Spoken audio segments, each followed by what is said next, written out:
On the broadcast tonight, fire departments are teaming up with schools to help out local families.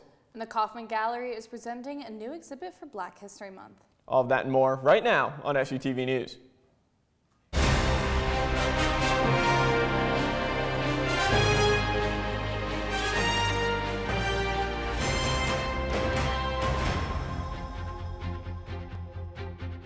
Thanks for joining us on SUTV News. I'm Patrick Ramsdale. And I'm Marley Bowman. The Kaufman Gallery on campus, located in the Huber Arts Center, is excited to present its new gallery for Black History Month.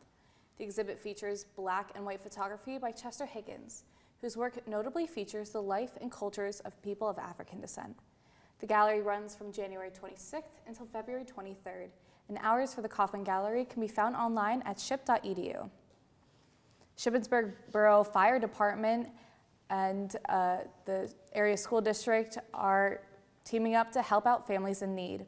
Let's send it over to SUTV's Carmine Chicatano with more on this story. Smoke detectors are your first alert against a fire, and for the past 20 years, borough fire departments and the area school district have been making sure residents have easy access to them.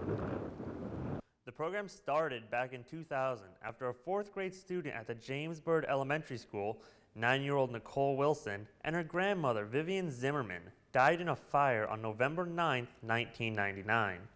They lived just outside of Shippensburg, near the intersection of Mud Level Road and Britton Road. There were no working smoke detectors in their home, so one of her teachers at the time, Mrs. Wolf, came up with the idea and reached out to the area fire departments for help.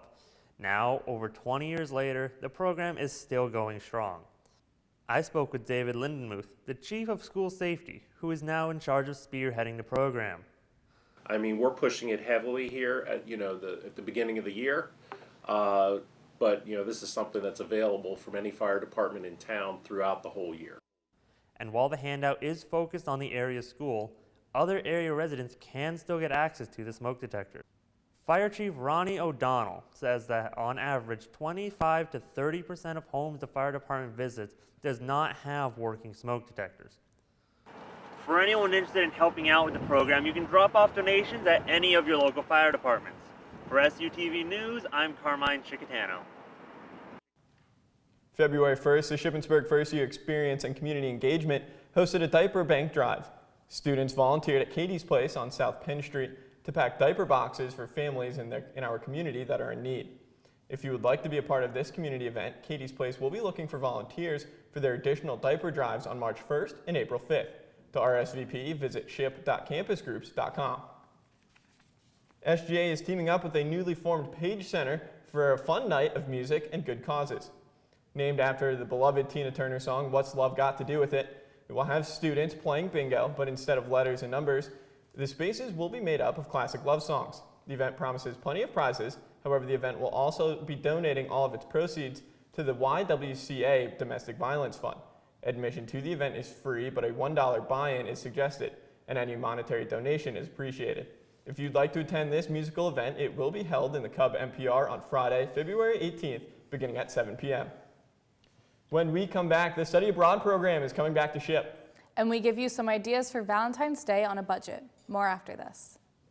Love is in the air this month. Valentine's Day is approaching this Monday, and all college students want to do is please their partners, but many will be on a working budget. Thankfully, they can send a little love with a Shippensburg University Valentine's Care Package. You have 4 options that could fit your budget. These different assortments include multiple treats, gifts, and personalized greeting cards. Students can find more information on Valentine's Day care packages in their student email sent from OCM Care Packages. Are you a woman looking to be a part of a strong support system with leadership opportunities, lifelong friendships, a vast network, and have a greater impact in the Shippensburg and larger world? Then you should consider joining a sorority. Even though the formal process has ended, there are still opportunities to join all 7 sororities. Some organizations will be hosting events, and others will be conducting informal meetings. What you can do is follow at @ship_panhell on Instagram and check out the COB events highlight to find out what each sorority has going on for the next few weeks. Or check out each sorority's Instagram for more details. Pennsylvania's medical marijuana program is facing controversy after a major decision made last week. The state's Department of Health announced in an email to program members that they are issuing a ban on additives that are not approved by the FDA. The Pennsylvania Cannabis Coalition has expressed their disappointment at the decision, saying that the Department of Health is, quote, unnecessarily causing panic amongst patients, end quote, and that the decision is, quote, not based on any scientific standard. That being said, the coalition is still waiting to meet with the Department of Health to figure out a solution that both parties can agree on. The In Motion Dance Troupe is hosting their annual recital this weekend, taking place in Memorial Auditorium. It is free for both students and the community. The show will feature dances in a variety of styles such as hip hop, jazz, and tap. There will also be raffle baskets up for grabs in the lobby prior to both shows. Friday's recital will start at 8 p.m. while the Saturday performance begins at 1 p.m. After 2 years break due to coronavirus, Shippensburg University is excited to announce the return of their study abroad program. SUTV's Carmine Chicatano has more. This summer, the Political Science Department is eager to bring back their study abroad program. Students will be given the chance to visit Italy with stops in Rome and Tuscany, Ireland with stops in Dublin and the Irish countryside, and Spain with stops in Madrid and Barcelona. The locations are subject to change, however, depending on the COVID situation in each city. The program will take place from the end of May until early June, lasting about 3 weeks. All majors are welcome, and the trip will be the equivalent of 6 credits, along with satisfying some gen ed requirements. The cost of the program will be around $3,800 on top of the normal cost of a 6-credit course for the term. And all those things, and that gets me really excited. It also helps me be a better teacher, I'd like to think. It gives me stories to tell, and sometimes those are funny stories about, what we can see, and sometimes they're serious stories about people we meet and how they understand the world differently than we do. For anyone interested, there will be an info meeting regarding the program next Tuesday, February 15th at 3:30 p.m. in Grove 406. You can also contact Dr. Socklevan at mdsoclevan@ship.edu or Dr. Brasher at cnbrass@ship.edu. For SUTV News, I'm Carmine Chicatano. Now let's send it back over to Patrick and Marley at the desk. Whether you'll be spending Valentine's Day with a significant other or February 14th is just another cold day this winter, the Reflector has the event for you. On Thursday, February 17th, beginning at 7 p.m., the Reflector will be hosting a new open mic event entitled Post Love. The event will give students an open stage to perform poetry, songs, or simply speak on their feelings of love or lack thereof. Whatever material you can recite can either be an original piece or pre-existing material that you personally connect to. If you are interested in attending this event, it will be located in Stort Hall next to the Old Main. If you have any questions or concerns, you can contact Reflector at their email, reflect@ship.edu. When we come back in world news, thousands of protesters are demanding a raise in Puerto Rico. And British Royal has tested positive for COVID-19. What's coming up this week in the Slate? Paige Shope has the preview. Up this week in the Slate, our Ship Life section will feature all things Valentine's with a love advice column, pet names, do's and don'ts, and compatibility horoscopes. Sports will feature a story on the men's basketball team trying to regain first place in their division. The news section will cover this week's SGA meeting and love lines. Finally, the arts and entertainment section will feature the Oscar nominees, a Valentine's playlist, romance book recommendations, and a student artist feature on Kimberly Breck. Don't forget to follow us on Instagram, Facebook, and Twitter at ShipUSlate, and be sure to pick up the next edition of The Slate Tuesdays on newsstands or read anytime at theslateonline.com. A group of truckers in Ottawa has entered their second week of protests following the country's COVID-19 mandates. Let's check in with SUTV's Colin Mays, who has what you need to know. Prince Charles has tested positive for COVID-19. In a statement on Twitter, Clarence House says he is self-isolating. The heir to the British throne previously had coronavirus in March of 2020. At the time, the 71-year-old only had mild symptoms. It is unclear if he has any symptoms this time around. A group protesting Canada's COVID-19 mandates has now been in Ottawa for nearly 2 weeks. And although the streets are quieter due to a court injunction, protesters are doubling down, saying they will stay as long as it takes for all mandates to be lifted. CNN's Annie Bergeron Oliver reports. In Ottawa's downtown core, the convoy protesters are getting more brazen by the day. Efforts to conceal plans to thwart police crackdowns, including filling gas cans with water, are no longer hidden. Yeah, it's my Freedom Jerry can. What color is it? It's red. Police presence has ramped up. Enforcement has too. More than 1,300 tickets have now been issued and 22 people arrested. Still, streets are blocked by roughly 418 trucks, almost a quarter of which police say have children living inside. Children who could be at risk during a police operation. We're working with the Children's Aid Society to ensure their welfare and safety.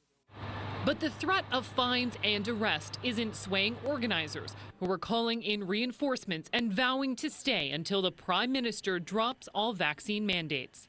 The message isn't getting through. He's not getting it. And I apologize if I'm bashing the guy, but honestly, from my assessment, he's got a 22 caliber mind in a 357 world. Following science. The Prime Minister has said he has no intention on meeting with protesters and today defended his pandemic policies. I can understand frustrations with mandates, but mandates are the way to avoid further restrictions. Restrictions a Liberal MP is urging Trudeau to consider dropping. I believe the government should provide quickly a roadmap with clear and measurable targets to lift all restrictions within its purview. The City of Ottawa says it needs 1,800 more officers, but for now it remains unclear how many the federal and provincial governments will provide. Annie Bergeron-Oliver, CTV News, Ottawa. In Puerto Rico, thousands of public servants took to the streets of San Juan on Wednesday. The protesters, teachers, police officers, and firefighters among them, are demanding salary raises and improvements to the island's pension system.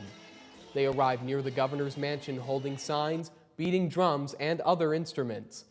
On Monday, Governor Pedro Pierluisi promised to use federal funds to adjust teachers' salaries starting in July. Hours ago, Pierluisi tweeted that he is, quote, totally committed to Puerto Rico's public servants, end quote. He added that he will keep, quote, fighting for better compensation for firefighters, nurses, and other public servants, end quote. That's it for this week's World News. I'm Cullen Mays. Now back to Patrick and Marley at the desk. Well, Marley, I don't know about you, but I've really started to notice that spring is approaching because it's starting to get really windy here in Chip again. I think that's a tall person problem personally. I have not felt any wind this week, so I don't know about you, but maybe you should shrink a bit and you won't have that issue anymore. Yeah, that and the heat is certainly starting to pick up a little bit. You're not having to wear a jacket as much. It's really nice. I have all of my winter coats though still out, and I need to definitely put those away very soon. Well, let's send it over to SUTV's Michael Dunnigan, who has this week's weather. Although we do have a nice preview of warm weather in the next few days, I wouldn't break out the shorts and t-shirts just yet. Tonight, clear skies with a low of 27, and tomorrow we can enjoy a sunny day with a high of 51 degrees and a low of 40. Heading into the weekend on Saturday, we will see another high of 51 with a low of 26 in the evening. However, expect a cloudy day and a little bit of rain. Sundays where the forecast gets flipped on its head, another cloudy day that will feel like it's down in the mid-20s with a low of 16. And we're also expecting a chance of snow on Sunday morning, potentially up to an inch. We start the week off cold Monday with some leftover chill from the snow. From there, we'll see mostly sunny days during the middle of the week, as well as a gradual increase in temperature as the week progresses, closing out the forecast in the 40s. As spring draws ever so near, it's becoming quite obvious winter weather will stick around as long as it can, and to think it's all thanks to one pesky little groundhog. That's it for the weather this week. I'm Michael Donegan. Now over to Carson for the latest in this week's entertainment.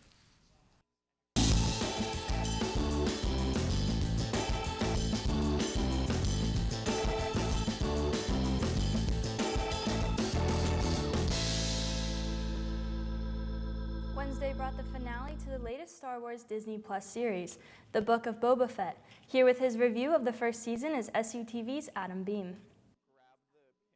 One of the many big surprises of The Mandalorian Season 2 was the return of bounty hunter Boba Fett.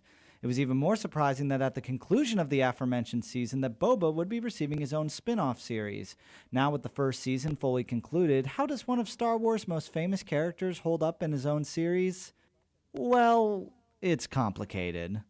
Now, to start things off, Tamara Morrison is great as Boba Fett, and he adds some much-needed depth to an otherwise one-note character. But by far this show is at its weakest when focusing on the present-day activities of our titular hero. Whenever the show focuses on the inner workings of Tatooine and the conspiracy, it is painfully slow. The first 4 episodes of this series follow a very similar format, and it makes these episodes a slog to get through. When it focuses on Boba's past, it's far more interesting and probably would have made for a much better series. Unfortunately, these scenes are too few and far between. However, suddenly by episode 5, the series gets a much-needed boost of energy. This is mainly due to the fact that we aren't focusing on Boba Fett anymore. The show essentially becomes The Mandalorian Season 3, and guess what? It's pretty great. The action is better, the story is far more interesting, and it's just a relief to not be stuck on Tatooine for a while. However, it's not a good sign for your series when the best episodes of your series don't even feature your main character. This wouldn't be so bad if it was building to a satisfying conclusion, but that's simply not the case. The final episode of this series suffers from some extremely disappointing payoffs, and the pacing makes the overall finale a total mess. With such a weak ending, it makes the series as a whole even weaker. Now, it's not all bad. There are some genuinely great elements to be found here. The visuals are just as impressive as ever with some standout digital and practical effects. There's some great action scenes. You just have to sit through some of the more poorly staged sequences to get to the really good ones. As mentioned, when focusing on The Mandalorian, it's much more engaging and emotionally investing.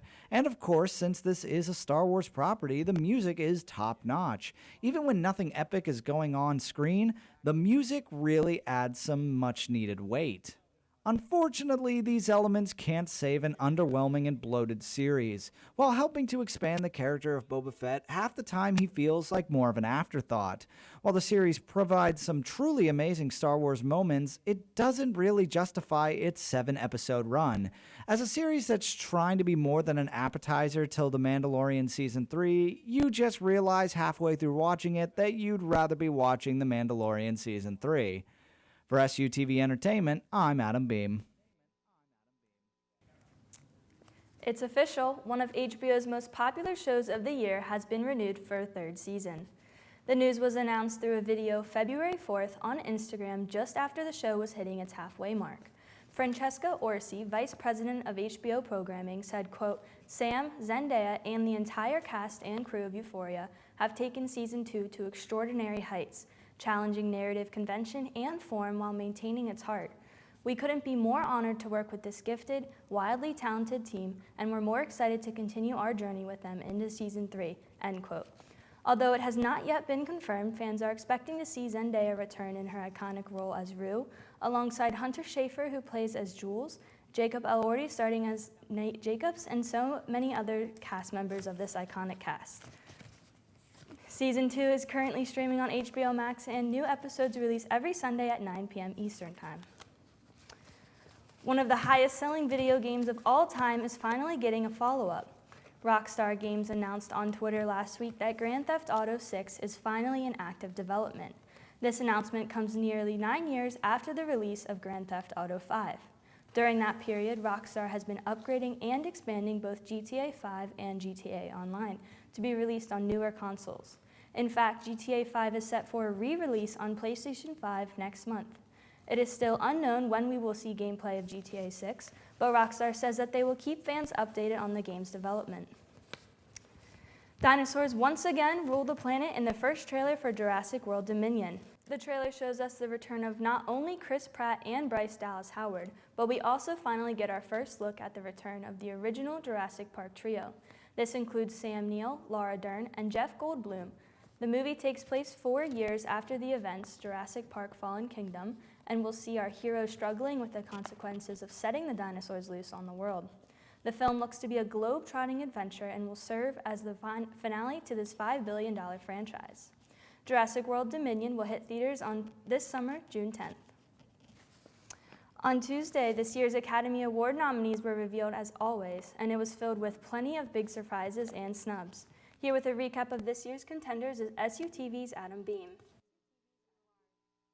From end-of-the-world comedies to gritty Netflix westerns, this year's Academy Award nominees are finally upon us, and from this list of contenders comes some major first and record-breaking returns. Starting off, Netflix's The Power of the Dog is looking to dominate with 10 nominations. This includes Best Picture, Best Actor for Benedict Cumberbatch, Kirsten Dunst is up for Best Supporting Actress, and they have 2 nominations for Best Supporting Actor with Jesse Plemons and Cody Smith-McPhee. Another film holding its own in numerous categories includes Denis Villeneuve's sci-fi epic Dune with 9 nominations. It mainly secured nominations in the tech categories like Best Film Editing, Cinematography, and Best Visual Effects. However, it was also able to secure a spot as one of the 10 films up for Best Picture. The other nominees for Best Picture include Kenneth Branagh's Belfast, the biographical King Richard, Guillermo del Toro's Nightmare Alley, Paul Thomas Anderson's Licorice Pizza.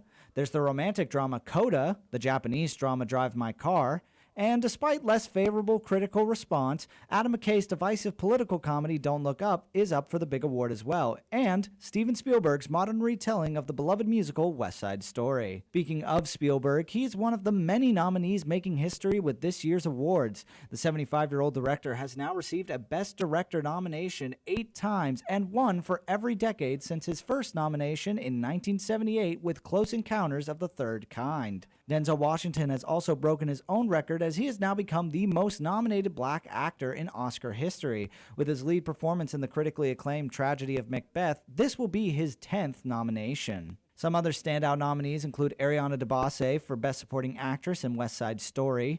Kristen Stewart was the lone nomination for her turn as Princess Diana in Spencer. Andrew Garfield received his second Oscar nomination for his portrayal of playwright Jonathan Larson in Tick, Tick, Boom. King Richard will also bring in the first Oscar nomination for Beyoncé and her song Be Alive. Finally, to close things out, it wouldn't be an Oscar year without some major snubs. Some of the most notable include Rachel Zegler, Lady Gaga, and Jennifer Hudson all getting blocked out for Best Actress.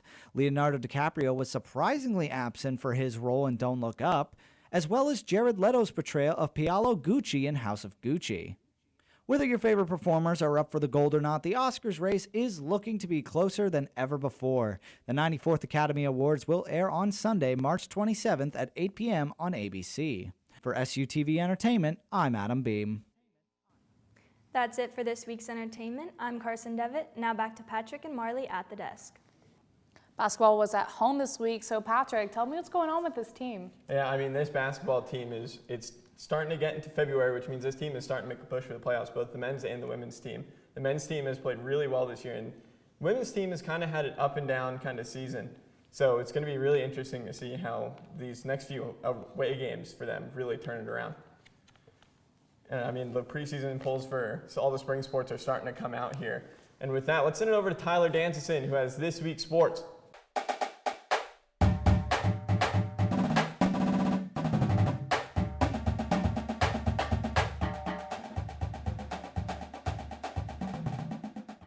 As we get closer to the start of the spring sports season, more PSAC preseason polls were dropped this week. On Wednesday, Shippensburg women's lacrosse placed 4th in the East, but behind Bloomsburg, East Stroudsburg, and number 1 Westchester. The Raiders are led into the season under the direction of new head coach Brooks Sable, with 22 returning Raiders on the roster, including PSAC East Athlete of the Year senior Hannah Seafried. The Raiders kick off their season at home on Wednesday, February 23rd against Holy Family at 4 p.m. Women's basketball hosted Westchester on Wednesday night. The Raiders started out the night with a 16-point run with a 21-10 lead over the Golden Rams after one quarter. Westchester clawed their way back, however, with Leah Johnson scoring 15 and tying up the game heading into the fourth quarter. Fortunately for the Raiders, though, Johnson cooled down, allowing the Raiders to pull away and win by 5, 63-58. SUTV's Patrick Ramsdale has the highlights from last night's men's game. The Raiders grabbed hold of the momentum early as Rashawn Johnson gets the and one off the putback. Minutes later, after a nice move to free up some space, Carlos Carter gets on the board with a deep 2. Just a minute later, Johnson finds the net again with a picture-perfect triple. Dom Sleva wouldn't be left out of the fun as he nailed a contested one-handed floater. The Raiders took the lead 49-34 going into the half. In the second half, Kion Hardy would battle for a layup, and that would be 2 of his 8 points from the half. And finally, Jake Bish drains a beautiful three-pointer to cap off his 16-point night. Raiders take the rivalry win 76-67. For SUTV Sports, I'm Patrick Ramsdale. All 5 starters finished the night with double-digit points for the first time this season. The Raiders travel to Lock Haven this Saturday. The women's game tips off at 1 p.m. After same-day meets at Alvernia and East Stroudsburg on Saturday, 2 Raiders were named the PSAC Athletes of the Week. Men's indoor track athlete of the week went to Chase McNair after winning the mile and 800-meter, qualifying himself for the conference championships. The men's indoor field athlete of the week went to Pat Maloney. Maloney set a new personal record in the weight throw for the 3rd straight meet and set an NCAA provisional qualifier. This is the 3rd straight week that a Raider has been named athlete of the week in indoor track. This past weekend, the Shippensburg baseball team opened their season with a 3-game series in North Carolina against Belmont Abbey. The Raiders were led by Juju Kaysen, who finished the weekend with 5 hits, 2 home runs, and 3 RBIs. Jordan Yoder and Matt Schilling each had an RBI after the weekend. The Raiders dropped all 3 games to Belmont Abbey, however, losing by at least 4 runs in each game. Baseball continues their road trip this weekend when they take on Catawba College in a 3-game series on Saturday and Sunday. First pitch for Saturday's game is at noon. More recruits were signed this week, this time for the women's soccer team. The team announced on Wednesday that 7 recruits will join the team in August for the season. 4 of the 7 recruits are from Pennsylvania, 2 are from New Jersey, and 1 is from Maryland. Warm up your gaming thumbs and pick your mains for the annual Paschy Esports Classic. The Classic is hosted by Shippensburg and Slippery Rock Universities. Register online statewide to compete in 1 of 3 tournaments to earn prizes. Race your way through Mario Kart, be the last one standing in Super Smash Bros. Ultimate, and team up and score in soccer-like game Rocket League. Do you have what it takes to represent Ship and win? The tournament will be held on February 19th. For more information, check out the Cub Information Desk. That's it for sports this week. Now let's send it back to Patrick and Marley at the desk. When we come back, a 6th grader gets the surprise of a lifetime. Stay tuned. A 6th grader from Idaho gets the surprise of a lifetime. Isaac Meekum is a hardcore Cincinnati Bengals fan, and he just found out he's going to the biggest game of the year to root for his beloved team. Miana Mesa reports. We noticed your tweet to Jim Irsay about your son Isaac, and we'd like to see if maybe, just maybe, we could help make this dream come true. Making dreams a reality. Reliable transportation solutions decked out an entire class at Mason Intermediate in Bengals gear today. Is there one really huge Bengal fan in here? And 12-year-old Isaac Meckham got the surprise of a lifetime, a trip to LA and tickets to the big game. Isaac's going to the Super Bowl! I don't know, I'm speechless. This is, it's a lot. It's a lot. Oh, it's so exciting. I'm probably like the biggest Bengals fan in my grade. This is something we've waited for forever. So if we're going to do anything for anybody, this is the time to do it. This is the opportunity to make an impact on a kid's life. It feels good that they're just good, and now I'm going to the Super Bowl. It's crazy. Wait, what did you say? Now I'm going to the Super Bowl. It feels so weird. You said it out loud. Yeah. A dream come true and a chance to make lifelong memories. We know that he's the kid who will just absolutely be so thankful for the rest of his life. But that's going to do it for SUTV News tonight. I'm Patrick Ramsdale. And I'm Marley Bullman. And don't forget to follow us on Facebook, Twitter, and Instagram at SUTV News. And check out our website at sutvnews.org. We'll see you next week. Good night.